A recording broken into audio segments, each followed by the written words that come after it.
Bismillahirrahmanirrahim. Assalamualaikum warahmatullahi wabarakatuh. Selamat pagi, salam sejahtera bagi kita semuanya. Yang saya hormati Bapak Wakil Presiden, Bapak Ibu, Menteri dan Kepala Lembaga yang hadir. Dalam rapat terbatas kali ini dalam penanganan COVID, saya ingin tegaskan bahwa keselamatan rakyat adalah hukum tertinggi. Dan pada masa pandemi ini telah kita putuskan pembatasan sosial, termasuk di dalamnya adalah pembubaran kerumunan. Oleh sebab itu, penegakan disiplin untuk menjalankan protokol kesehatan harus terus dilakukan. Tidak ada yang kebal virus corona. Semuanya bisa terinfeksi virus ini dan juga bisa menularkan ke orang lain. Untuk itu saya minta pada Kapolri, Panglima TNI, Ketua Satgas Penanganan COVID untuk menindak secara tegas jika ada yang melanggar pembatasan sosial tersebut berdasarkan peraturan yang ada.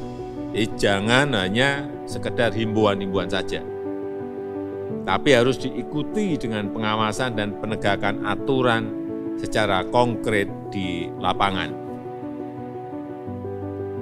Untuk membuat pengendalian COVID menjadi berjalan efektif, dibutuhkan trust, dibutuhkan kepercayaan dari masyarakat terhadap apa yang dikerjakan oleh pemerintah. Saya juga minta pada Menteri Dalam Negeri untuk mengingatkan, kalau perlu menegur kepala daerah baik, gubernur, bupati, wali kota, untuk bisa memberikan contoh-contoh yang baik pada masyarakat. Jangan malah ikut berkerumun.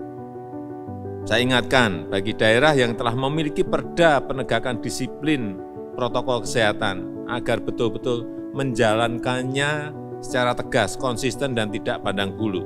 Sekali lagi, tugas pemerintah adalah mengambil tindakan hukum dan ketegasan aparat dalam mendisiplinkan masyarakat terhadap protokol kesehatan adalah keharusan.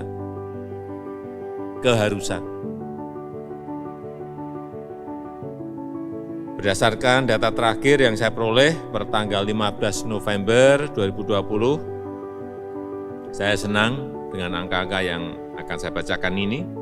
Rata-rata kasus aktif COVID di Indonesia 12,82%. Angka ini jauh lebih rendah dari rata-rata kasus aktif COVID dunia yang mencapai 27,85%. Rata-rata kesembuhan COVID juga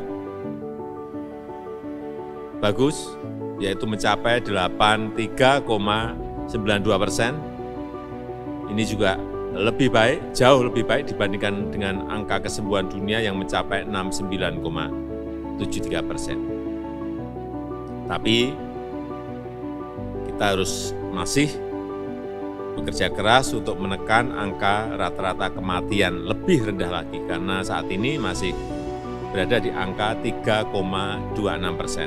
Ini lebih tinggi sedikit dari rata-rata kematian dunia, yaitu di angka 2,43%. Dan angka-angka yang bagus ini jangan sampai rusak gara-gara kita kehilangan fokus kendali karena tidak berani mengambil tindakan hukum yang tegas di lapangan. Jangan sampai apa yang telah dikerjakan oleh para dokter, para perawat, tenaga medis, para medis menjadi sia-sia karena pemerintah tidak bertindak tegas untuk sesuatu kegiatan yang bertentangan dengan protokol kesehatan dan peraturan-peraturan yang ada. Kita harus menghargai pengorbanan para dokter, perawat, tenaga medis, para medis yang telah berminggu-minggu bahkan berbulan-bulan bekerja keras menyelamatkan pasien dan tidak bertemu keluarga. Saya di lapangan, saya tahu mengenai ini.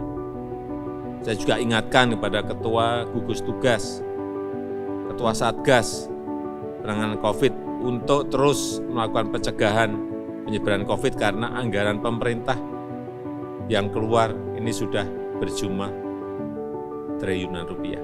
Jangan sampai kita kehilangan fokus kendali dalam penanganan COVID ini. Saya rasa itu sebagai pengantar yang bisa saya sampaikan. Terima kasih. Assalamualaikum warahmatullahi wabarakatuh.